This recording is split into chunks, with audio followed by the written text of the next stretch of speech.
So nilabas na nga sa China ng CF Moto ang CF Moto Aura 150. Ang Neo Retro Scooter na maganda abangan ngayon if ever dadating man to. So worth it kaya itong motorsiklong ito?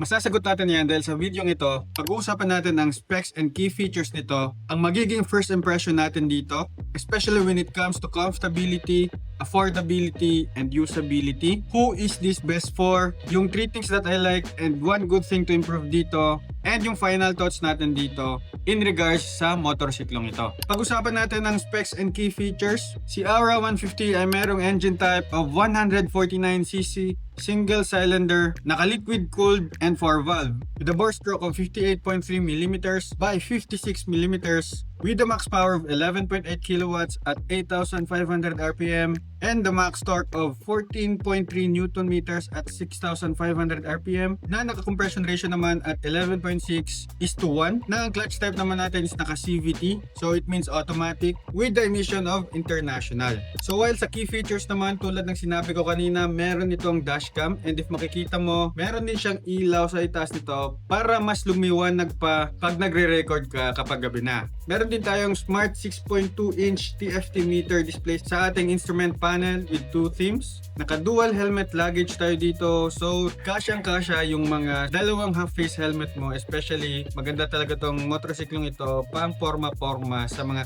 classic. Tulad din lang sabi ko kanina, naka-smart unlock to gamit ng NFC card, so meron tayong Bluetooth, meron tayong app, meron tayong NFC, and meron tayong screen PWD na pwede natin gamitin para mapastart ang motorsiklong ito. Meron din tayong Type A and Type C charger dito na may kasamang console box and meron ding luggage hook sa gilid.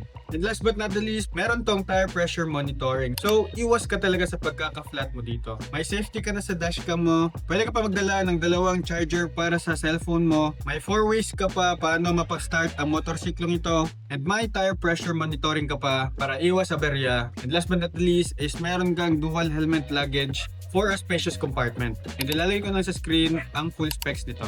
So, ang first impression natin dito in regards of comfortability, affordability, and usability. Sa comfortability natin ni Aura 150, we will have a mixed experience of classic scooter ergonomics na merong modern comfort. This also gives comfortability dahil meron tayong footboard dito na maganda ang kanyang seating position. Ideal din ito para sa daily commute at city traffic and napaka-suitable para sa casual long rides dahil relax ang posture mo. Bale, mas komportable siya kung ikukumpara mo sa mga mas maliliit na scooters kasi sa tingin pa lang mas maluwag siya tingnan.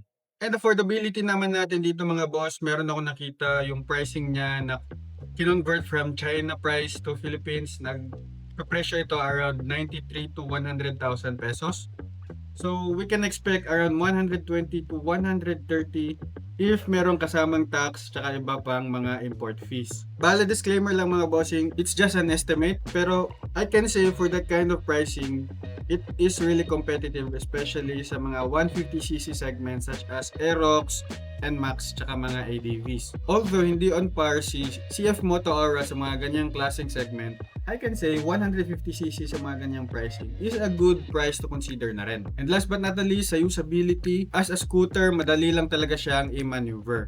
Light and nimble if gagamitin mo to pang stroll mo sa city, naka-automatic ka ng motor, meron tayong dual disc brake and ABS, so dagdag confidence if ever need mo yung safety braking, and a lot of tech features para updated ang riding experience natin. So hindi lang siya just another scooter. It's like we're riding a smart motorcycle for our daily ride. Now, kung tatanungin naman ako, who is this best for? CF Moto Aura 150 is best for riders na gusto ng classic pero merong tech. Best din to for commuters na gustong-gusto rin ng updated sa features kumparahin mo sa mga basic scooters. Pasok din to para sa mga beginners na kailangan magmotor pero natatakot gumamit ng manual motorcycles. And lastly, para to sa mga riders na na-appreciate ang safety tech sa isang motorcycle such as ABS, tire pressure monitoring, tsaka mga dashcam. So nai-love ka na rin ba sa motorsiklong ito? But bago yan, meron tayong 3 things that I like and 1 good thing to improve sana if meron man para sa motorsiklong ito. First na nagustuhan ko dito is ang kanyang comfort with style. If makikita mo naman yung upuan dito, napakaganda, napaka-relax tingnan. Tapos, malaki pa yung kanyang under seat compartment. Number 2 naman natin dyan mga boss is ang kanyang modern classic design. Although makikita natin na para talaga siyang inspired sa mga retro classic motorcycles, makikita mo pa rin sa anyo niya na may halos siyang pagka-modern kasi napaka high-tech ng features nito. And last but not the least na nagustuhan ko talaga dito is that meron siyang dashcam safety. So hindi lang siya pang dashcam safety, pwede rin ito gamitin para sa mga vlogs mo if ever gagamitin mo to papumunta kayo somewhere. And siguro one good thing to improve sana dito, I think lang siguro if ever medyo magiging mahal to, most likely magiging lessen yung kaniyang chances na maging priority ito sa mga pangmasa. But all in all, if I can see the specs for its price, this really is a motorcycle na one of the best motorcycle options if ever pipiliin mo man.